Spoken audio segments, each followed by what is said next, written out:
Tuck Erie and the Joel Natale Show. We are live from our Kingdom Financial Group studio here at 5th and State. Also live on YouTube, Facebook. We've got a full house with us here. It's the mayor's monthly meeting, so we want to welcome first Mayor Joe Schember from the city of Erie. Good to see you, sir. Good to be here. Thank you. Appreciate you so much. And to my left here, the Erie Police Department Chief, Dan Spizarny. Good to see you, Chief. Appreciate it. You too. And welcome in from Erie Fire Department, Chief Leonard Trott. Thank you so much for joining us. Not a problem. Glad to be here. All righty. So kind of getting the lay of the land of what is happening in the city here, especially when it comes to public safety. Mayor, again, you're a numbers person.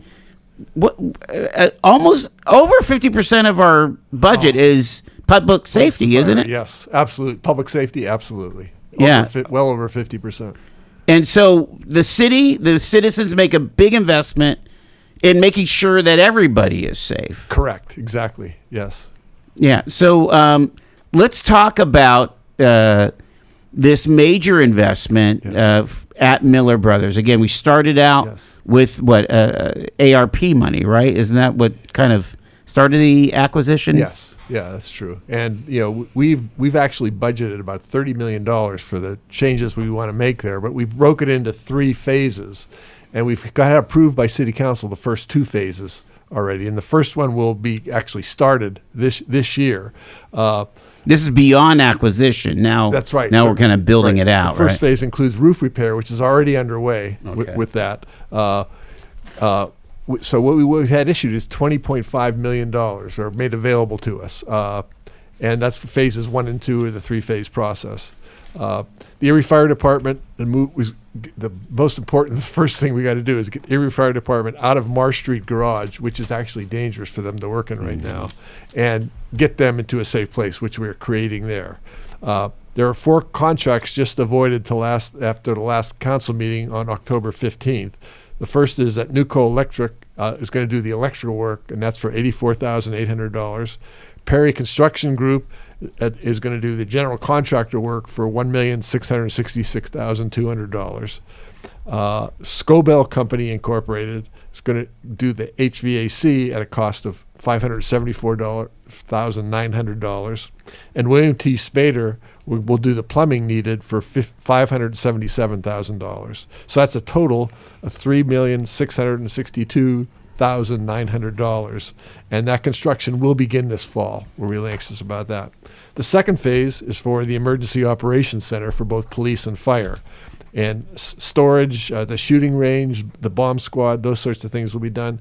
The city staff is currently working on a request for proposal, an RFP, which will develop a scope for the architects for November, December selection and awards. So, and that construction we're hoping will get started next year. So you're jumping right into phase. Is that considered phase 2, the EOC, or? Yes. Okay, but you have to get it designed, right? Yeah, it's still in the process. Okay. Yes. And so $3 million-ish for phase 1. How much is the second phase anticipated to be? Actually, I think phase 1 is a little more than $3 million. Yeah, the 4 contracts that just got awarded was what, 3.5 or $6 million. That doesn't include the basically $1 million for the roof replacement and the acquisition of the building. Who's your contractor on the roof? Did you guys? It's A1 Construction from Buffalo. Okay, gotcha. Excellent. And how large is that footprint? What are we talking here? All I can say is it's huge. Well, compared to what you've been used to, right? Yes, it's huge. Yeah. I don't know if you guys have any better idea than I do. Do you want the footprint of Miller Brothers? Miller Brothers? The entire acquisition, What was that? And are you doing any demolition? Is there any demolition involved? No.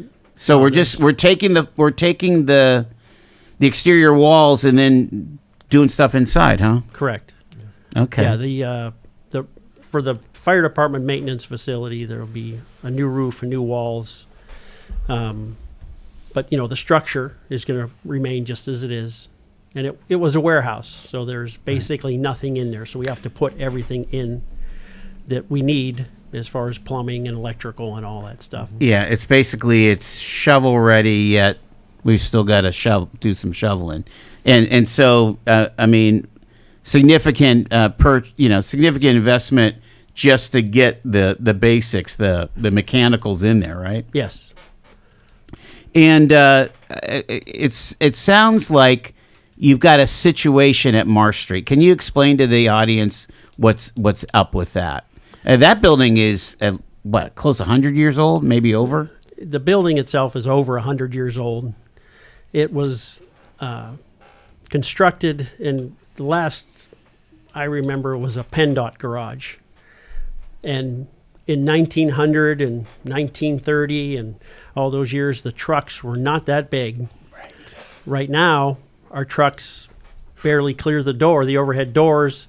The ceiling height is not enough to tilt the cabs up all the way to get the safeties, the manufactured safeties. We've made our own safeties so the mechanics can work under the cabs.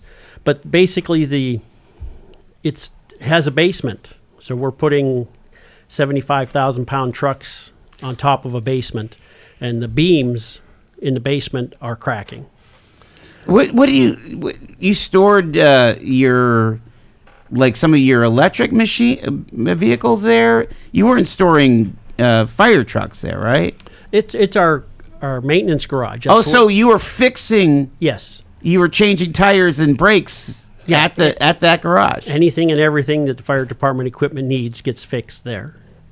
And so it's just can't handle it anymore. Correct. The trucks keep getting bigger and bigger and heavier.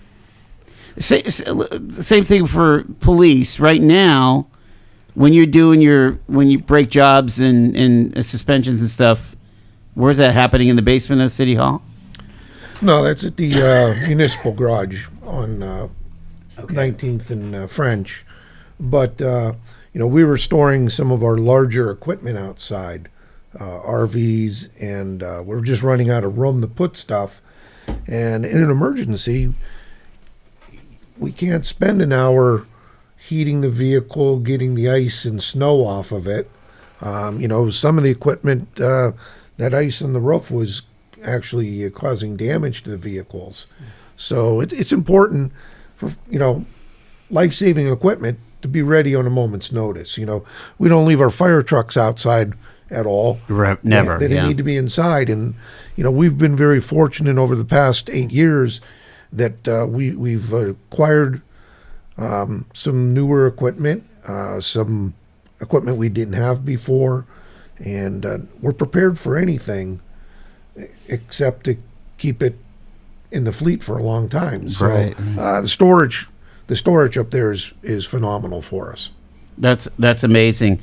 When we talk about a emergency operations center, that sounds like a manned facility. What would we expect there? The emergency operations center is if there is some kind of a disaster, like Snowmageddon last year, a tornado, flood, any major thing. Could even be almost anything that requires the county has one. Right, correct. Up on Flower, right? Yeah. Right. And the city's required to have one. Okay. And what do we have right now? Marsh Street. That's the EOC? Yes. Okay. I'm sorry to sound incredulous. But the EOC is where you bring everybody together in a disaster so that everybody's in the same room. Everybody can plan and coordinate with each other. You don't have to get on the phone and try and find somebody at the Streets Bureau or down at City Hall or at the fire department or the police department. Everybody's together. It has to be able to sustain this group of people for a minimum of 72 hours. There has to be, some place for cots, some place to get some sleep, some place to eat, shower, just to be there.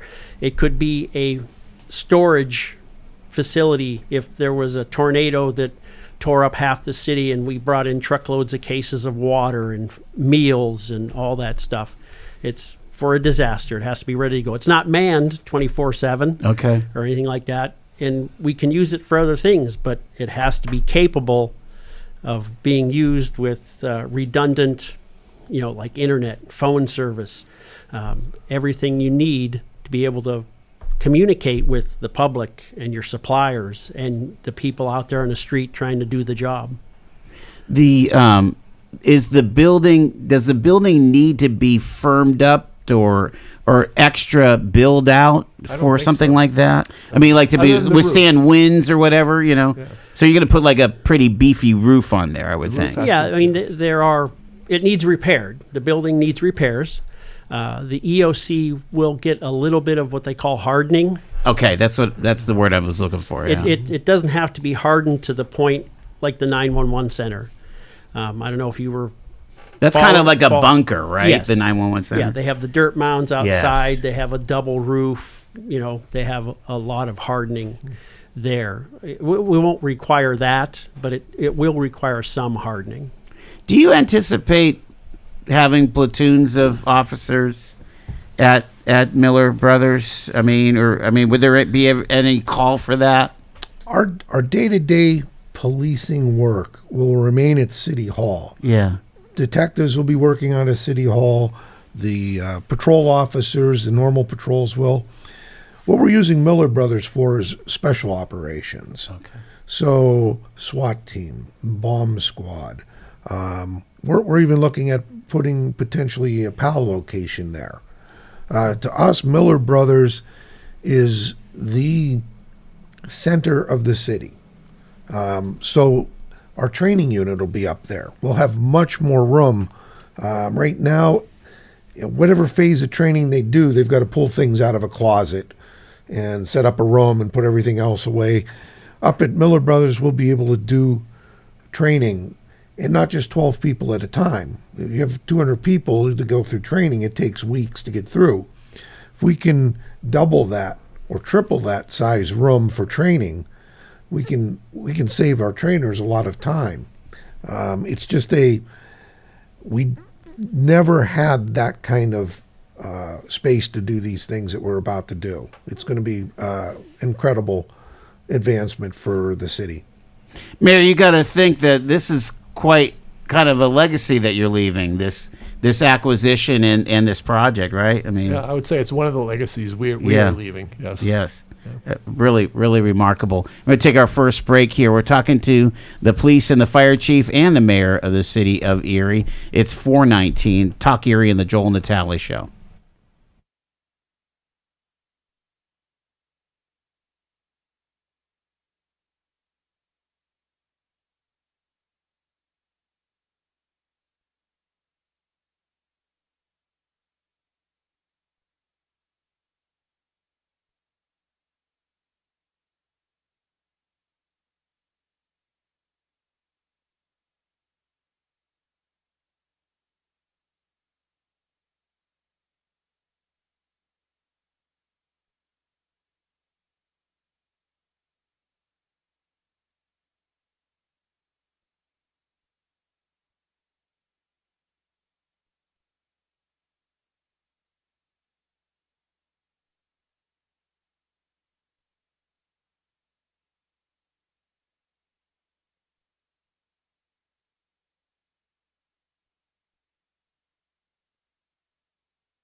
It's Talk Erie and the Joel Natale Show. Here we're getting a primer on public safety and what the future public safety could be with the extra space at Miller Brothers, this acquisition and project that the city of Erie is taking on. Mayor Schember is with us, along with Chiefs Spizarny and Trott from the police and fire, respectively.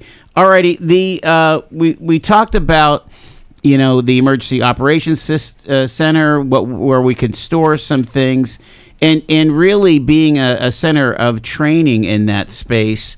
Do you get a sense of the timing here? Are we looking at maybe 24 to 36 months? Will it take that long, or are we hoping to do this sooner, do you think, Mayor? What do you... I'm thinking it may take us up to 5 years. 5 years, okay. Agree with that? Yeah. Well, again, phasing it in. 3 phases to it. Yeah. And the third phase is not funded yet. Well, yeah, So but have we funded. identified what that would look like? Oh, yes. What are we talking? It's, do you guys remember? I don't have PAL was one of the things in PAL. the third phase we Yeah. were discussing, Yes. being that it was the center of the city that would allow kids from any part of the city easy access. Yes. So we're hoping that in the third phase that we can definitely develop an area for kids. Does this mean that you're clearing out of the basement of City Hall for a lot of those vehicles, or like your SWAT vehicle wouldn't be down there anymore, right?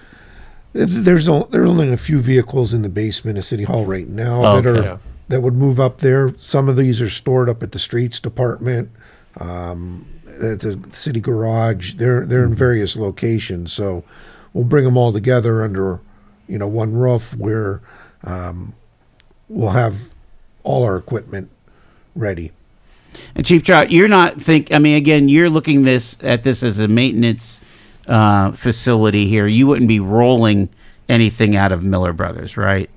Correct. Yeah. The first phase is our maintenance garage. Yeah. The second phase for the fire department, will be our offices that are at Marsh Street right now, and then the training room that we would share with the police department, the EOC.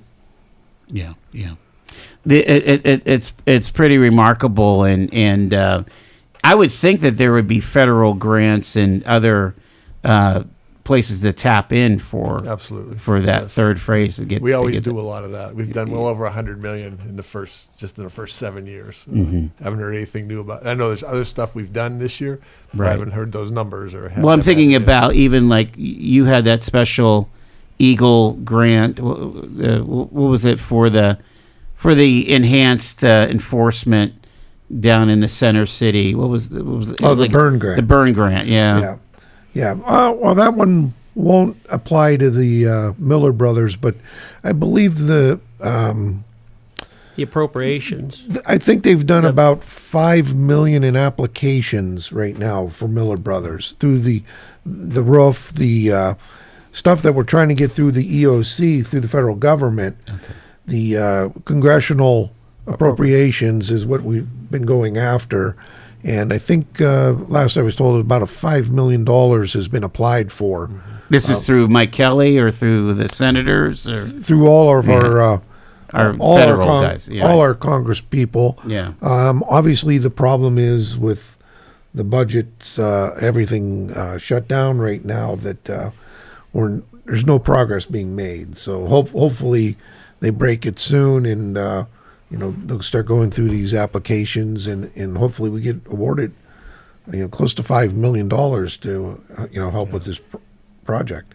Mayor, that's a great segue there. Is there any approved appropriations that are we missing any checks from the feds that you know of? Not that I know of. No, Okay. I don't think we're missing any. So we're kind of paid up on what's been promised. Yes. Even during this shutdown since October 1st. I don't know. I don't think we've gotten anything more since then. Right. Right. yes. Yeah. It's a little nerve-wracking because, again, you have a lot of your social service agencies that are waiting not only for Fed money but also state money. Yes. Yeah. I mean, we're in a pickle right now in Pennsylvania. And there are federal employees being laid off because they can't afford to pay them anymore. They don't have any revenue. I think this is the second longest delay Yeah. that's been caused. I didn't realize how many federal employees are actually.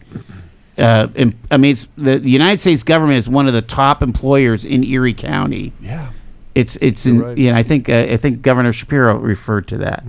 Over 800 employees or something like that. Wow. Pretty remarkable here. Yes. The I want to stay with this Miller Brothers until I get to the break, and then we're going to get into some of our statistics and things.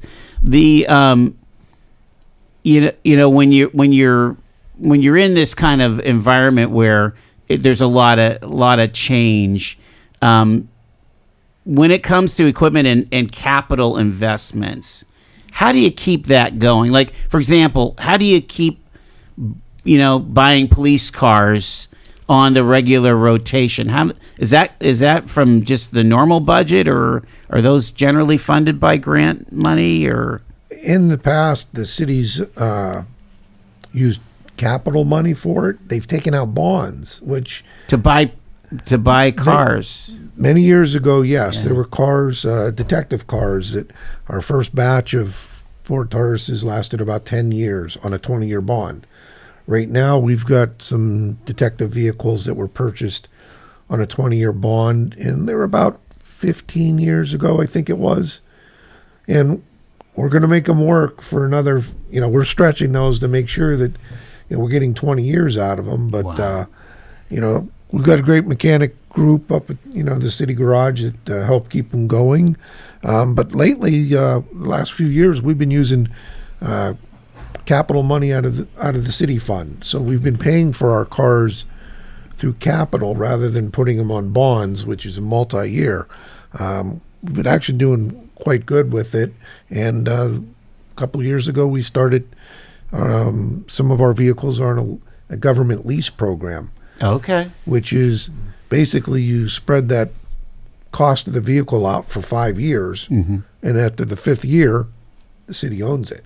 So rather than pay for the entire vehicle at once, we've been buying smaller batches of cars, paying them off, and again, our at least in the police department, our fleet is probably the in my 35 years, I can say the fleet's at its best shape it's ever been. Well, talk about you just what was it, Tower 2 that was dedicated last spring? Fall. Yeah, Last or fall. Yeah, the governor came in for that. That's a $2 million investment, right?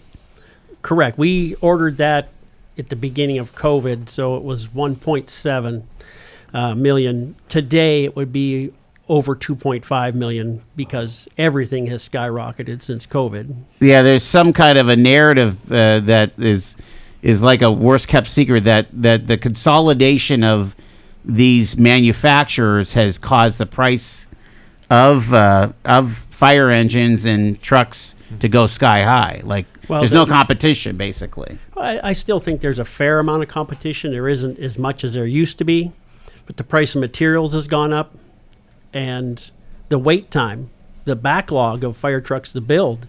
I mean, the one that we literally just ordered, it will be 4.5 years before we get it.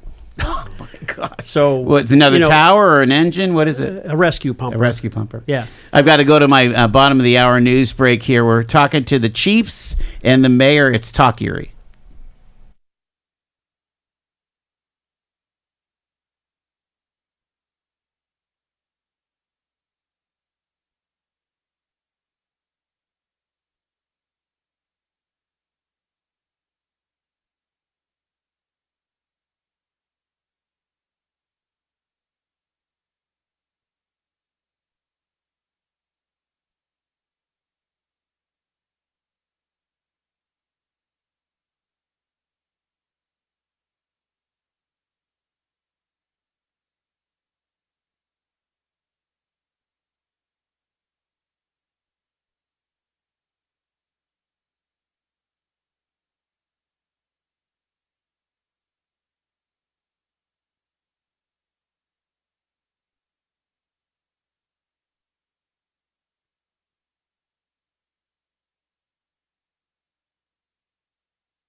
Talking public safety here in the city of Erie. If you have a question for our guests, 814-679-1080. I'm Joel Natale. I'm joined by Erie Police Chief Dan Spizarny, Erie Mayor Joe Schember, and Erie Fire Chief Leonard Trott with us here.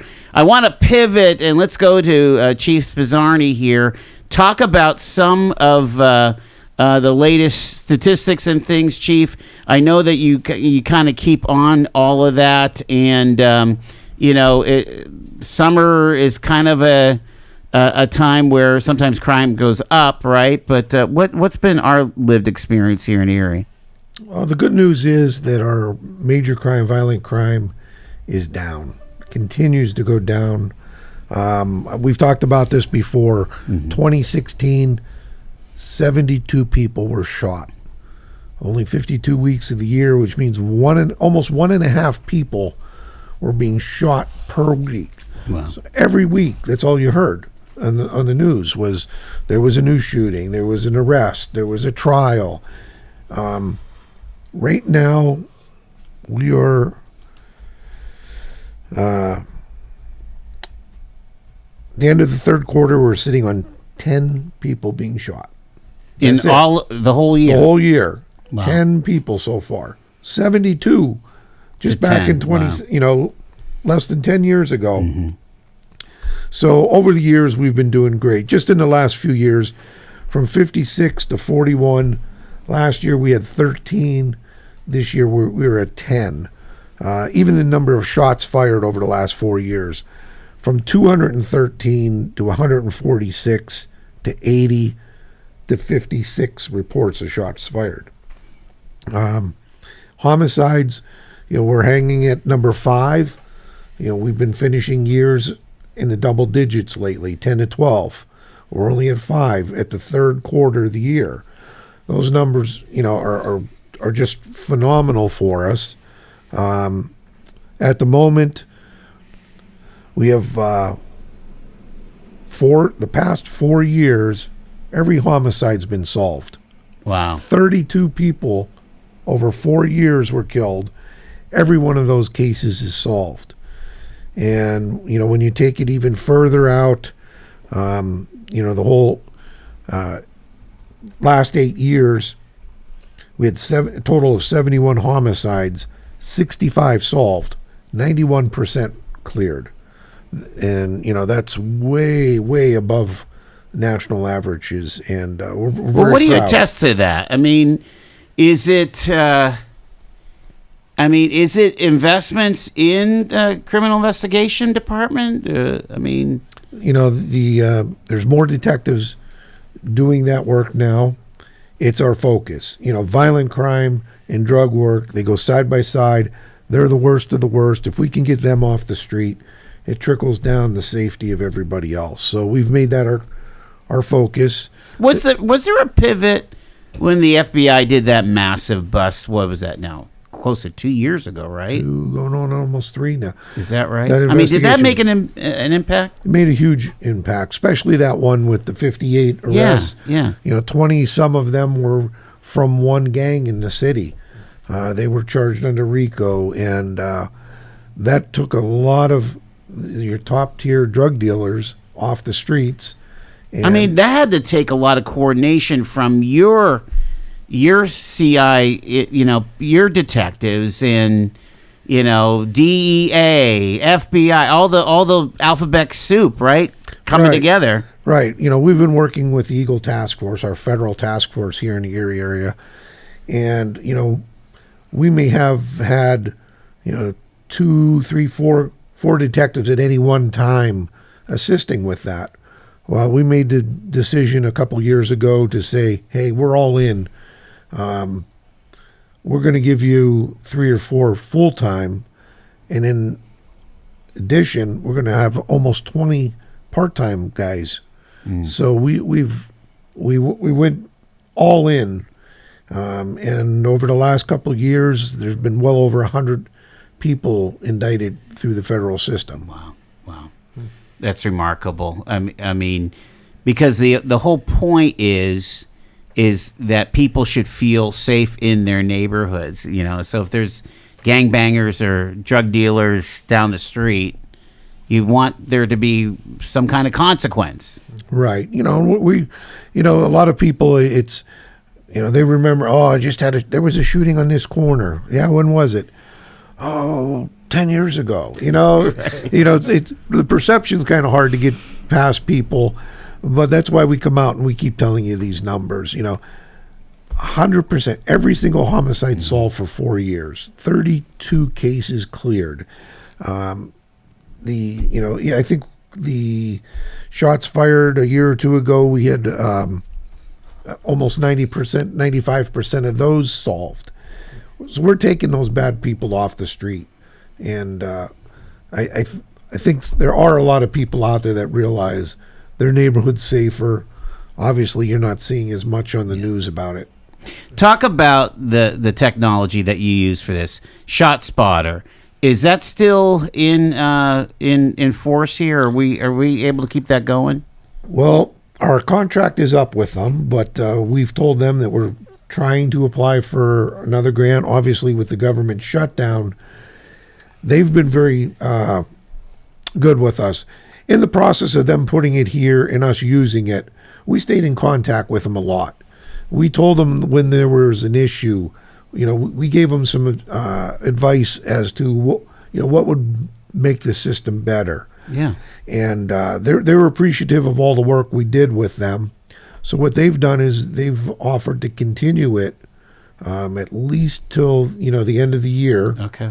In hopes that we can apply and get a new grant here when the government reopens. So they've been very good to work with. It's been one of those technologies that has it's just been incredible. You're really confident in its capabilities, huh? It does great. A neighbor calling in shots fired. I heard a gunshot outside. We get there, we're outside.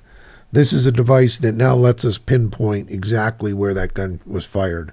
We can go find... And it understands between a firecracker and a... Because I got firecrackers all day long up in the in the Mercyhurst neighborhood where I live. But I'm assuming they're not shots fired. The programs are not 100%. Okay. We do get some false ones, but the great thing is the officers get there, say, this is where it said the shots were fired. Well, there's the leftover paper from the fireworks. Okay, so we were able to determine right away that it wasn't gunshots, it was fireworks. So, again, just having that pinpointed location is great technology. We're getting into cell phones, computers, car systems. We can do all that technology that we used to have to send these things out to other departments and wait 6-8 months for results. We can do that now with the technology we've obtained. Let's talk a little bit about some of the questions I get here. Like, for example, do we have the technology here in the city with cameras that you're running plates almost automatically in your cars or not? Is that the case? Yes. So people need to have their registration up to date. Absolutely. Just 2 years ago, it was 3 cars had it. Now every one of our frontline cars with a camera system has that ability. I think in a month time, the system is read. I believe it's about 1 million plates a month. Because our cars are going, and it's not just cars they pass moving, but it's also parked cars. Does the technology work where if there is a expired whatever that it'll alert the officer? I mean, is it pops red or whatever? Hey, you got a hit. Yes, stolen cars, wanted persons, all of that. Oh my gosh! Those can trigger within a few seconds to let the officer know to turn around and go back and find that vehicle. It's an incredible system, and again, it's just another feather in our hats that we can say we have this technology, we're using it. We're not pulling cars over guessing. We now know that car needs to be pulled over. Those encounters, again, a lot of YouTubes out there. Are I would imagine most encounters are, don't have a lot of drama to them. What happens when there's, I don't know, irate citizen, sovereign citizen? I mean, we have all kinds of things out there, right? Or somebody that doesn't want to be caught. Yes. Well, the best. I mean, do you guys get back up pretty quick, or? Yeah, we do a great job at backing each other up. Yeah. I think the biggest thing that we've done in the last 8 years was we brought in body cams, and they have just there's two sides. One says, well, the police are acting better now, or B, we've been acting that way all along, and people are just recognizing that. telling a tall tale. I love the videos that say I'm recording you. Well, you've been being recorded the whole time on the body cam, right? Exactly, and our complaints are down tremendously. I was going to say the few times we do get a complaint and we pull up the body camera, it's usually pretty darn clear that there was no problem. It's just maybe people misunderstand the law. Why they were stopped. They didn't think that they could be stopped for something. Right. But if you pull in your driveway and you're under a traffic stop, you're still under a traffic stop. Exactly. Yeah. Mayor, you've got to be pretty gratified at when we talk about both of these public safety departments, at that level of professionalism and just the investments are paying off. Yes. You think about this, less people are dying. Yep. Absolutely. From homicide. And many less are even getting shot, It's pretty remarkable. Yes, it really is. I'm very proud of that. And both of these chiefs are doing a great job. And they make me look good, but they're doing the work, not me. Yeah, it is astounding here. The money that it saves, not just for the government, but, you think about the number of people. 72 people went into the emergency room just from the city of Erie that year that were shot. The doctors and nurses and the follow-up care there's millions and millions of dollars being saved in medical expenses just because we've reduced these. And at the same time, if we're reducing all the homicides, then we're not sending people to jail and housing them and paying for jail costs. So it benefits everyone. Chief Trott, I want to ask you, along the lines of that tech, when we talk about, hopefully homes are safer, electric systems, people don't have knob and tube. Not everybody. I mean, hopefully we're upgraded. We have GFIs and people aren't being dumb, smoking in bed and stuff. Have you seen where tech has kind of helped firefighting? Yes, but I wouldn't consider it high tech. I mean, smoke detectors are probably the number one thing that have been saving lives from fires. Yeah, and it's tech, but it's low tech. Right.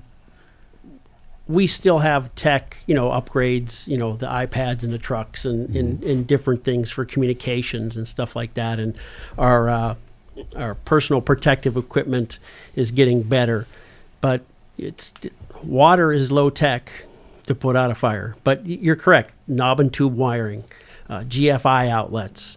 Sorry to say, we still have people smoking in bed and smoking while they're on oxygen and stuff like that. That's insane. I'm sorry. Jeez. It is, but they do it, and it causes problems. But there is not as much technology as the police are using. I mean, our trucks are more tech, but it's not for putting out fires. It's emissions and how the vehicles are these days. Right.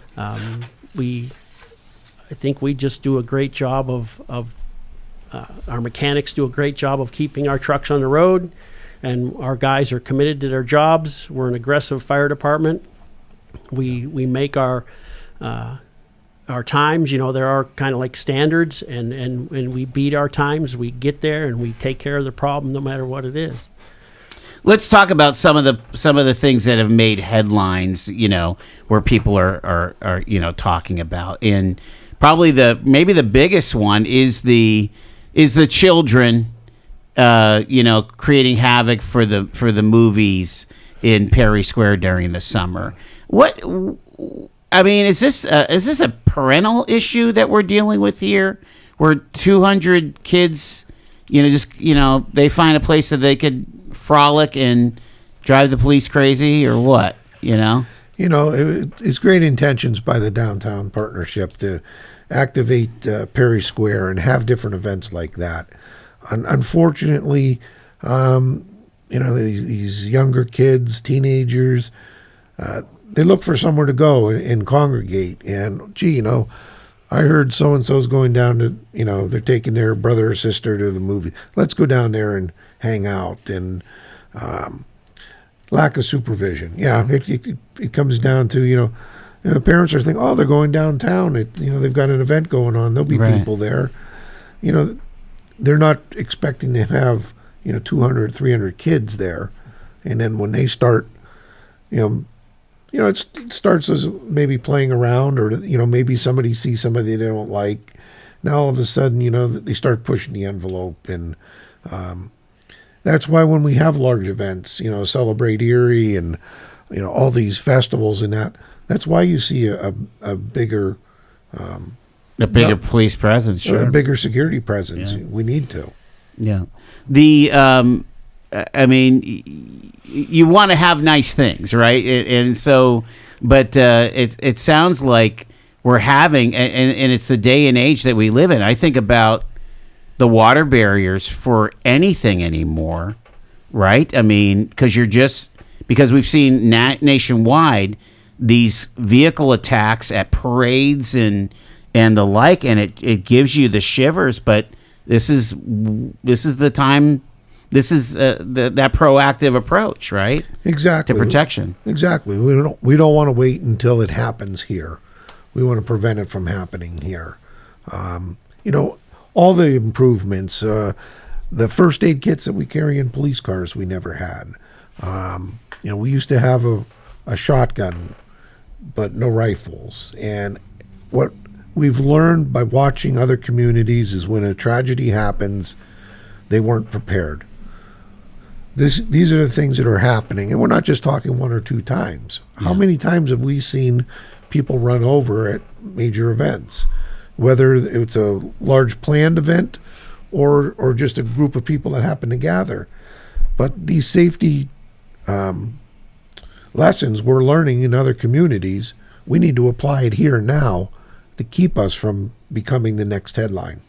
And fire's a partner in all this, right? You guys are involved in those major events as well, right, Chief? Absolutely. We're there for, first aid, emergency, whether it's from a bad thing happening or just happens because there's a large group of people there and somebody got hurt. And we should tip our hat to Public Works, because they're bringing the garbage trucks. Sometimes you got to have your heavy equipment to block State Street before a parade. Yes. We were there for Labor Day, right? And the Secretary of Labor was in town. Yes. And it's like, she had her security detail plus labor. The unions had to have their help. Yeah, Public Works does a great job because they're there before and after. Right. They're filling up the barriers. Whether it's paint or sign, creating the signage for an event, streets coming with the water barricades, the block, Parks and Recreation doing the cleanup. The city really is a well-organized group of services that's what makes the city. And it's not one, department or another, although the police, no. Well, and again, Mayor, we'll finish with you here. You're hearing your chiefs. Yes. You're hearing, I think we had a successful summer. Yes, as far as quality of life, right? Yes. Yeah. Weigh in on that. Yeah. I feel the same way. What both of these guys are doing is incredible, and I do everything I can to support them with the funding they need and that sort of thing. And they're working with a lot of funding, but we're happy to be able to provide that. A lot of it is funding from the state that goes into something they're working on. So I think I know that as of the end of last year, we've done $1,200,000 in funding. Over the first 7 years. And we've done more, but I haven't heard a number yet on how much we're up to. Are you talking about grants and things? Grants. Yeah, they're all grants. Yeah, nothing we have to pay back, or it's not a loan, it's a grant. Terrific. Yes. Yeah, the Last word? Millions of dollars coming in, that all these special items have been purchased to help, the technology, vehicles, specialty vehicles, and it's not coming down on the city budget. The city budget is still, they have to pay for the people, but all this other stuff is coming through grants. So we're not raising taxes because of any of this. That's I think the ultimate best thing for the city. Any openings in either of your departments? You have any openings? There's always people retiring. Yeah. We constantly have a list. Every 2 years, the fire department does a test. I think the police do theirs every year. So there's always people retiring. I think this administration has done more than any of the past administrations that I remember to help police and fire. Our equipment was getting old. This mayor has been very proactive on a schedule replacing equipment instead of having to buy 5 or 6 fire trucks all at once. Wow. We're next fall, hopefully we'll be getting to replace the last of our 2003 fire trucks. We still have one in the front line. It's 22 years old now. So that's way outside of the norm, but we have a great mechanical division that takes care of our equipment. He's been able to, myself and Chief Spizarny, to do what we need to do to bring our departments up and to make things better. I appreciate it. Chief Dan Spizarny, your EPD, Mayor Joe Schember, and Chief Leonard Trott from the EFD. Thank you, gentlemen, so much. What a great conversation. It is 4 minutes in front of 5.